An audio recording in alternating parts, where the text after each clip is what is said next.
Walters is open during the week from 11 a.m. to 2 a.m. and open until 3 a.m. on the weekends, making Walters a great spot to watch the Olympics this month in Paris. We're driven by the search for better. But when it comes to hiring, the best way to search for a candidate isn't to search at all. Don't search, match with Indeed. Indeed is your matching and hiring platform with over 350 million global monthly visitors, according to Indeed data, and a matching engine that helps you find quality candidates fast. Ditch the busy work. Use Indeed for scheduling, screening, and messaging so you can connect with candidates faster. Leveraging over 140 million qualifications and preferences every day, Indeed's matching engine is constantly learning from your preferences, so the more you use Indeed, the better it gets. Join more than 3.5 million businesses worldwide that use Indeed to hire great talent fast. And listeners of this show will get a $75 sponsored job credit to get your jobs more visibility at Indeed.com/Blue Wire. Just go to Indeed.com/Blue Wire right now and support our show by saying that you heard about Indeed on this podcast. That's Indeed.com/Blue Wire. Terms and conditions apply. Need to hire? You need Indeed.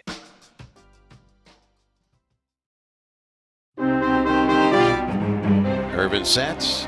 Runners go. The pitch swung on, hit high in the air to left field. Wood broke in, now going back. Still back on the warning track. At the wall. It's gone! 2-1 pitch. Lindor launches one to right field deep. Thomas back. This one's going to be over. Thomas and gone. 6-0 New York. Lindor's third hit, his 16th home run of the season. Diaz slings it home, and he bounces it in the dirt off the glove of the catcher. Alvarez doesn't know where it is. It's going to the backstop. Young around third, coming to the plate. He scores standing on a wild pitch. Jacob Young, with a head of steam around third, kept on going because Francisco Alvarez had to go off his glove and never found where the ball went. And so 3 runs are home in the inning. It's now the Mets 7, the Nationals 5. Diaz, first base side of the rubber. He kicks and he fires, and a swing and a miss at a 98-mile-an-hour fastball. Abrams strikes out and the game is over. And welcome to Nats Chat for Wednesday, July 10th, 2024. I'm Al Galdi, host of the Al Galdi podcast. Mark Zuckerman is off for this installment of the podcast, but I am pleased to be joined by the boss of the podcast, Tim Shovers. So the Nats are in the midst of playing the New York Mets 7 times in 11 days. The Nats last week split a 4-game series with the Mets at Nationals Park. The Nats on Tuesday night began a 3-game series at the Mets, and the Nats began that series with a loss, a 7-5 loss in a game in which the Nats did score 5 runs over the 8th and 9th innings. The Nats for this regular season now are 42-50. This installment of the Nats Chat podcast brought to us by Mason Kalfas and his team of 10 legal recruiters at Zenith Legal in Washington, D.C. Check out Mason's website today, zenithlegal.com, or call or text Mason anytime, 202-486-3535. So, Tim, we on the podcast have been talking about the state of the Nats.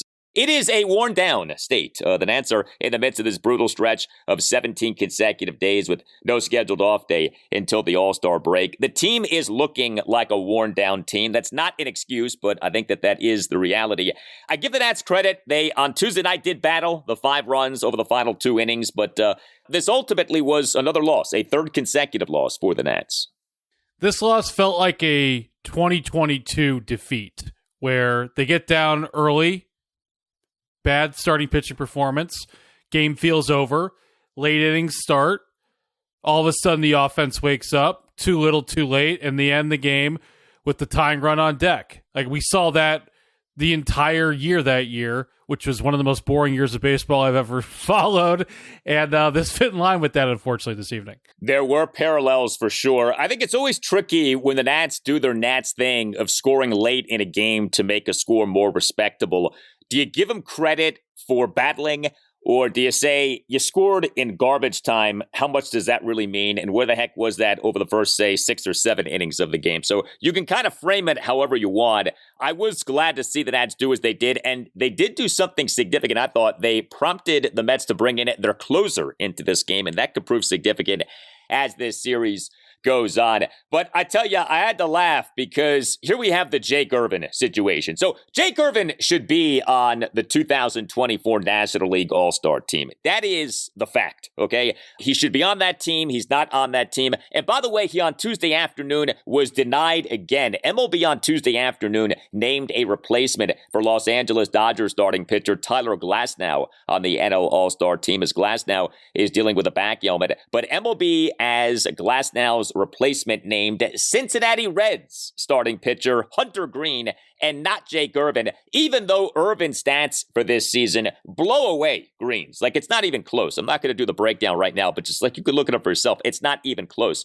The disrespect of Jake Irvin has been quite high. However, that said, Irvin did not do his case many favors with his outing on Tuesday night. So Irvin, in this 7-5 Nats loss on Tuesday night, 6 runs in 6 innings. He gave up 9 hits, which were 2 home runs and 7 singles, issued 2 walks, recorded just 2 strikeouts. He did throw a lot of strikes, 94 pitches, 64 strikes versus just 30 balls. He, in the bottom of the first, committed a throwing error on a pickoff attempt. Irvin, in the bottom of the second, allowed 4 runs. He allowed 4 consecutive batters to reach base with 2 outs. He retired each of the Mets' first 2 batters in the inning, but he then issued a 2-out 5-pitch walk of Jeff McNeil, and then Irvin gave up a 2-out single by Harrison Bader up the middle on a 1-2 pitch, and then Irvin gave up a 2-out first pitch opposite field RBI single by Francisco Lindor to left center field for a 1-0 Mets lead, and then Irvin gave up a 2-out 3-run opposite field home run by Brandon Nimmo to left field for a 4-0 Mets lead. And Irvin, in the bottom of the 6th, allowed 2 runs, gave up a 2-out first pitch single by Harrison Bader into left field, and Irvin then gave up a 2-out 2-run homer by Francisco Lindor to right field for a 6-0 Mets lead. So it was kind of odd. 6 runs in 6 innings. 4 of the runs came in 1 inning. The other 2 runs came in another inning. And all of the run-scoring production came with 2 outs. But bottom line, this was not a good outing for Jake Irvin. Not a good outing for Jake Irvin. Always tough when you have back-to-back starts against the same lineup, and the Mets were able to expose whatever they didn't have on July 4th. Bad day for Jake Irvin. Gets the All-Star snub again before the game, and then comes out, doesn't pitch well. And now you look at, well, here he is the Tuesday before the All-Star break, has a blow-up start. He's starting again on Sunday anyway, so this is all for naught because he wouldn't pitch anyways in the game. But I'm not too down on Irvin for this one. You know, he hasn't had many blow-up starts this year. I know he gave up 4 runs to the Diamondbacks a few weeks ago, but still, given the season that Irvin's had, I don't want to say he was due for one like this, but when you throw in the fact that all these runs came with 2 outs, he kind of was due for a game like this. Yeah, I mean, you're not going to be great every outing, so it is, like, acceptable that he did this, and he does deserve to be an all-star. Like, what happened on Tuesday night doesn't validate him not being an all-star. Like, to me, he still should be an all-star, and I know it's come up, well, he's due to pitch Sunday, so he wouldn't pitch in the game anyway. Maybe that's why he's not being selected. Maybe that is why, but I'll say this, that should not be why. Like, to me, when you're putting together an all-star team, it should be the players having the best seasons. And whether they're due to pitch that Sunday before the All-Star game or not, that's not part of the conversation. Like, that to me should have nothing to do with who gets selected for the game. Now, if he can't pitch in the All-Star game because he's pitching on Sunday, fine. But you should still get the honor of being an all-star if you've earned that. And to me, Irvin has earned that. But I did have to laugh because I was all ready to come on here and yell and scream about the Hunter Green thing. And I still think it's outrageous that Green got the pick over Irvin. But then Jake goes out there and gives up the 6 runs in 6 innings. Well, a positive for the Nats in terms of the pitching for the Nats in this game was that Davey Martinez only used 1 reliever. So that was good. Jordan Weems allowed 1 run in 2 innings with 3 swinging strikeouts.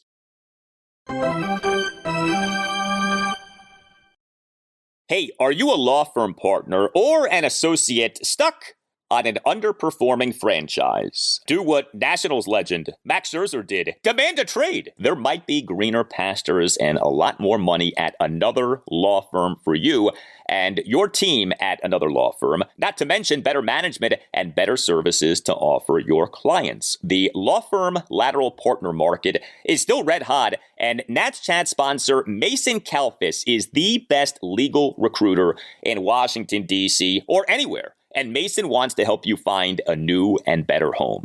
Mason Kalfas, put him to work for you. Mason will sit down with you and understand your practice and career or financial goals. He will confidentially discuss your candidacy with law firms that are contenders, not 60-win teams. You can reach Mason or any of his team of 7 recruiters at 202-486-3535 or email Mason at mason@zenithlegal.com. That's 202-486-3535 or via email at mason@zenithlegal.com. Go Nats! The Nats will be contenders very soon, and you can be a contender even sooner. Prize Picks is the easiest and most exciting way to play daily fantasy sports. Unlike other apps, on Prize Picks, it's just you against the numbers. All you do is pick more or less on 2 to 6 player stat projections and watch the winnings roll in. You can now win up to 100 times your money on Prize Picks with as little as 4 correct picks. You can turn $10 into $1,000. With the finals over, the hoops action doesn't stop on Prize Picks. Women's basketball is still heating up. With stars like Caitlin Clark and Angel Reese looking to make names for themselves, alongside greats like Brianna Stewart and Asia Wilson, you could win up to 100 times your cash watching them ball out. I know I'm looking at Clark and Stewart to put up more than their points projections, and I like Reese and Wilson to do the same to their points and rebounds combined projections too. Download the Prize Picks app today and use code BLUEWIRE for a first deposit match up to $100. That's code BLUEWIRE on Prize Picks for a first deposit match up to $100. Pick more, pick less. It's that easy. Now the pitch. Swing and a long drive to right field. This is way back. It may go. It is gone. Goodbye. A line drive. Pinch hit. 2-run homer for Ildemaro Vargas. And the Nationals on the board. A 2-run home run. His first of the year. RBIs number 19 and 20. The Mets lead it 6-2.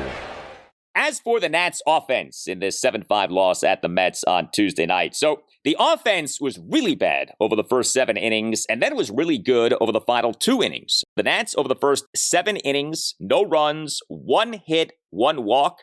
The Mets starting pitcher was lefty Jose Quintana.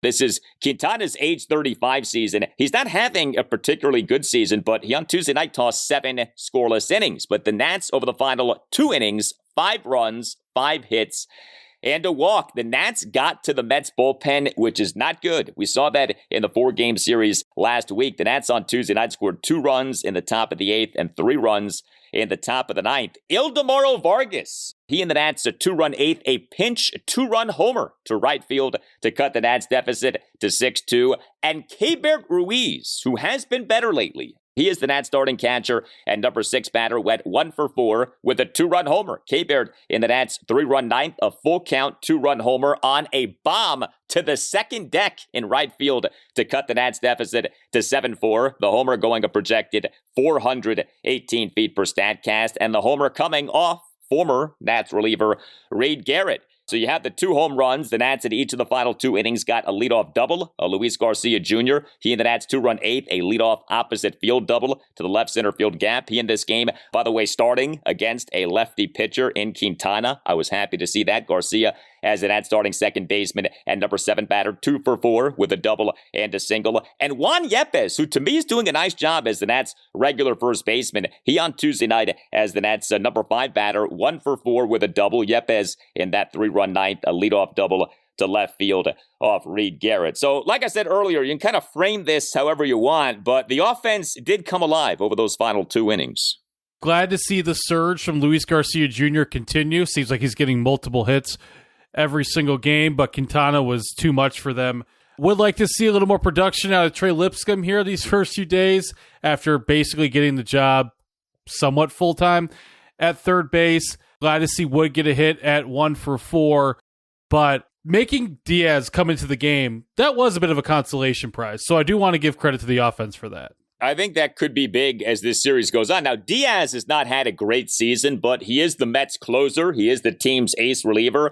And the Nats were good enough offensively to compel Mets manager Carlos Mendoza to bring in Diaz for a third appearance in 4 days. And Jacob Young deserves the credit here. So Jacob Young in this game as the Nats starting center fielder and number 9 batter, 0 for 3 with a walk and 2 strikeouts, but the walk was big. Young in that 3-run ninth, a 2-out walk, despite having been down to the count at 1.12, and that walk was what compelled Mendoza to bring Diaz into the game for, again, a third appearance in 4 days. I mean, understand, the Nats went into the top of the ninth trailing 7-2. That is not a game in which the team leading should be using its closer, and yet that is exactly what ended up happening. So we'll see if that proves to be significant, but that obviously could prove to be significant. Also significant is the extent to which James Wood continues to punish baseballs. James Wood on Tuesday night as the Nats starting left fielder and number 3 batter went 1 for 4 with a single. If all you do is look at the box score, you say, all right, 1 for 4 with a single, not that big of a deal. Well, it kind of is, because James Wood is scorching baseballs. He, in the top of the 8th, had a 2-out first pitch single to right center field. The single per StatCast had an exit velocity of 109.1 miles per hour. James Wood, in fact, per StatCast, had 3 of the 4 highest exit velocities in the game. He also had a 108.3 mile per hour ground out in the top of the 3rd, and he had a 109.5 mile per hour ground out in the top of the 6th. Every game he's doing this. He is hitting balls extremely hard, 100+ miles per hour.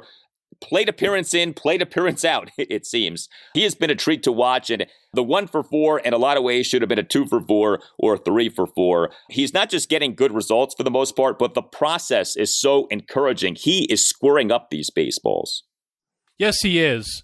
But I want to bring up this opportunity to discuss something where you and I look at baseball differently. We've talked about this on the air. I'm not an exit velocity guy. I respect the new stats, but this one, to me, it's sort of like, well, who cares? Sell me on exit velocity. Well, I think when you put a ball in play, you can't really control what happens with it. I think there's a lot of variance to that. There's a lot of just blind luck to that. That's why we talk about things like batting average on balls in play, because a lot of that is out of your control. You hit a ball, where it goes, how it's fielded, there's not much that you can control about that. So if you're hitting balls hard, what that suggests is that you're hitting balls that should wind up being hits. Whether they do wind up being hits is kind of out of your control because, again, where they're going, to whom they're going, you can't control. But someone who is routinely hitting balls hard is going to wind up being productive over the course of 162 games, as opposed to someone who's getting a bunch of cheapy hits, who's benefiting from a lot of good luck. And what this screams to me is that James Wood, over the long haul here, he keeps doing this. He's going to be as great as we want him to be, because you're hitting balls over 100 miles per hour with this kind of frequency. You're going to be piling up hits. You're going to be piling up extra base hits. So that, to me, is why there is significance in exit velocity. I understand the Dusty Baker thing of don't talk to me about exit speed, talk to me about exit hits. But that disregards the reality of there's just a lot of blind luck with hits. Like, you put a ball in play, you can hit it weakly and still get a hit. You can hit a ball really hard and get it out. But they're not the same thing, not to me anyway. Well, that was a very good explanation now. I get it. Okay, I'm up to speed. Thank you for that. You educated me. I've gotten way better at the new stats. That one has eluded me, and I'm smarter than I was 5 minutes ago. We will keep working on Tim Shovers in that regard. But yeah, I think it's really good to see James Wood doing this. He is living up to the hype, and I think the results are going to start to follow. They already have kind of come already. It's not like he hasn't gotten a good number of hits and hasn't gotten on base a bunch. He has, but the extra base hits haven't necessarily been there. But he keeps hitting balls hard. The extra base hits will be there. There's also this. I'm getting a kick out of this. C.J. Abrams has become the new Victor Robles. We remember when Victor was with the Nats, he was like a magnet for getting hit by pitches. C.J. Abrams on Tuesday night drew 2 more hit by pitches. He is the Nats starting shortstop and number 1 batter, went 0 for 3 with 2 hit by pitches. Top of the 3rd, a 2-out hit by pitch. Top of the 8th, a 1-out hit by pitch. Abrams now has drawn 4 hit by pitches over his last 4 games. I don't know if that's a skill. I don't know if that's even necessarily a good thing because Abrams is such a valuable player. Like, do you want him getting hit by pitches because that can lead to injury? But it is a means of getting on base, and Abrams is at least doing that. So I give him credit there.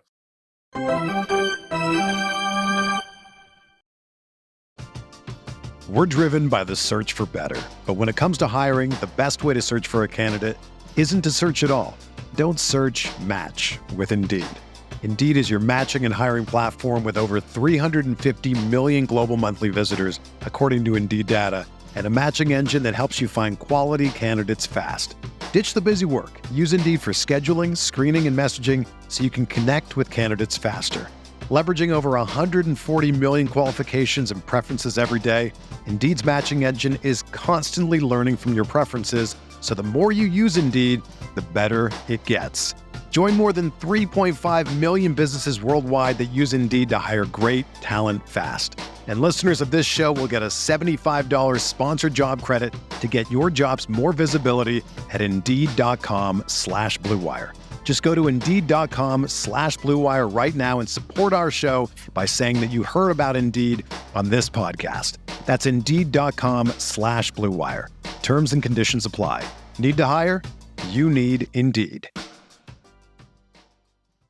This podcast is supported by IPVanish VPN. If you care about the security of your online activity, the easiest way to protect yourself is with IPVanish. With a rating of excellent on Trustpilot, IPVanish provides an encrypted connection for all your internet traffic, helping to prevent websites, Wi-Fi providers, and hackers from intercepting your data. Help keep your financial details, personal information, and online activity safe from threats with IPVanish. Get started with this limited time offer and save 83% on your 2-year subscription. Visit IPVanish.com/Blue Wire. That's IPVanish.com/Blue Wire. Busy minor league update for the games played on Tuesday in AAA. Dylan Cruz hit leadoff in center field, single to double for him. Brady House, he's now up with Rochester, hit 6, played third base, 1 for 4 with a pair of strikeouts. Down to AA, Jose A. Ferrer has begun his rehab assignment and threw 5 scoreless outs. And in High A Wilmington, Harlan Susana in his first start, 5 innings, 5 strikeouts. Now back to the show. The 1-0. Swinging a fly ball well hit to left field. Way back goes this one. It's got a chance. It's going, and long gone up onto the railroad tracks. Welcome to the World Series, Juan Soto. Nationals tie the game at 2 as Juan Soto goes opposite field for a tape measure home run onto the railroad tracks. That is Soto's 3rd home run this postseason, and it's a brand new game. The Nationals 2 and the Astros 2. All right, so game 2 for the Nats at the Mets, Wednesday night at 7:10. Patrick Corbin will be the Nats starting pitcher. With the Nats playing this series in New York, I thought it would be appropriate to discuss this email from our good friend Larry. You can always email us at natschatpodcast@gmail.com, writes Larry. After listening to Nats Chat each morning, I move over to listen to WFAN in New York. They have been killing the Yankees. The callers are referencing the Yankees as a bad team. I love the passion, but 17 games over 500 still sounds playoff bound to me. My point is, whether Juan Soto wants to deal with this media frenzy for years to come, I really believe we have a chance to bring him back to DC. The money is there. I hope that the learners make an attempt to make it happen. Thank you for the email, Larry. So this is going to be a major topic, maybe even the number one topic this coming Nats offseason, regardless of what happens the rest of this season with the Nats. I would say a few things. Number one, I do think that the Nats can and should be players for Juan Soto in free agency. I do think the pipe dream that was put out there on August 2nd, 2022, when the Nats traded Juan Soto of, yeah, they're trading him today, but they can re-sign him in a few years when he's a free agent. I actually think there's plausibility to that. It's amazing that we've gotten to that point, but I do think it's possible. Now, I still would label the Yankees as the favorites to get Soto/keep Soto because the Yankees have unlimited financial resources. And I know the Yankees are having a weird season, but to Larry's point, they are still one of the top teams in the American League. And Soto is doing quite well for them. And usually when a guy does really well with the Yankees and the Yankees want to keep that guy, the Yankees do keep that guy. Because again, the Yankees basically have unlimited financial resources. So I would label the Yankees as the most likely landing point for Soto this offseason. But I do think I'd put the Nats number 2. Like if you told me you can have Yankees/Nats or the field, I would take Yankees/Nats. I really think his team will end up being one of those two teams, but I do think that the Yankees are the favorites. I agree with you that it's plausible that he could come back to DC, something that at the time of the trade seemed ludicrous. I agree with you that the Yankees are the front runner in the clubhouse, if not by a significant margin, when you factor in also, like, Soto could be a big deal in the Bronx in September and October. So could be a lot of momentum for that as we head into the offseason. But in terms of him number 2, why would you have the Nats above the Mets? Because I think if he's going to sign with a team in New York, he's going to re-sign with the Yankees. I don't really understand why he would go to the Mets other than the Yankees. Now, I know that the Mets now basically have unlimited financial resources, but we know that the Mets forever basically have been a team that can't get out of its own way. And I just feel like him having experienced the Yankees, the Yankees may be, and I don't like saying this, I despise the Yankees, but the Yankees may be the number 1 sports franchise in this country across all sports, MLB, NFL, NBA, NHL. If you thrive with them, why wouldn't you stay with them? Like, why would you go to the other team in New York City? So that would be my take on why he'd be more apt to do Yankees, Nats, as opposed to go to the Mets. Yeah, I hear that. We'll see what Steve Cohen is interested in spending this offseason, especially after the Mets. Heck, the Mets might make the playoffs this year. Probably won't, but they're in contention when you factor into it, and most people didn't expect that to be the case in mid-July.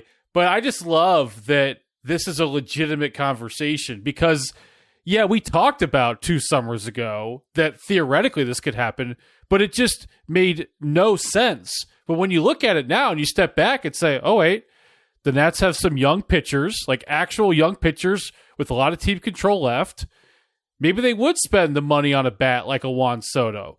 Though the outfield is getting more and more crowded when you think about, Dylan Cruz eventually coming up. Yeah, I mean, that's true, but you also could say, well, Juan Soto's not exactly a stellar glove man in the outfield. Maybe first base / designated hitter is where you put him at. Now, that does raise the conversation of, should you be spending hundreds of millions of dollars on someone who isn't bringing you true defensive value? Like, should you be spending that kind of monster money on someone who's in his 20s but already is being parked at first base? But again, it's Juan Soto. It's not just like he's a good offensive player. He is an elite offensive player. So there's a lot to consider. There's also the overarching topic of, is any player truly worth $400, $500 million?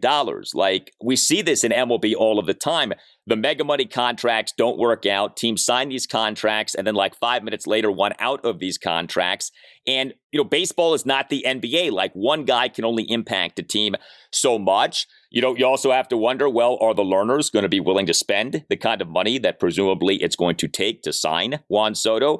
And I think you also have to wonder this. Would you rather the learners spend hundreds of millions of dollars this offseason on signing a singular player in Soto, or would you prefer the learners spend hundreds of millions of dollars this offseason trying to lock up some of these young Nationals players who now make up the nucleus of what feels like is a team on the rise? You think about a C.J. Abrams, a Mackenzie Gore, a Jake Irvin, etc. So there are many things to be considering here. But I tell you, one thing that has stood out to me ever since the Nats traded Soto, you read his public comments whenever he gets asked about the Nats, or he gets asked about now being on a third team in just a couple of years.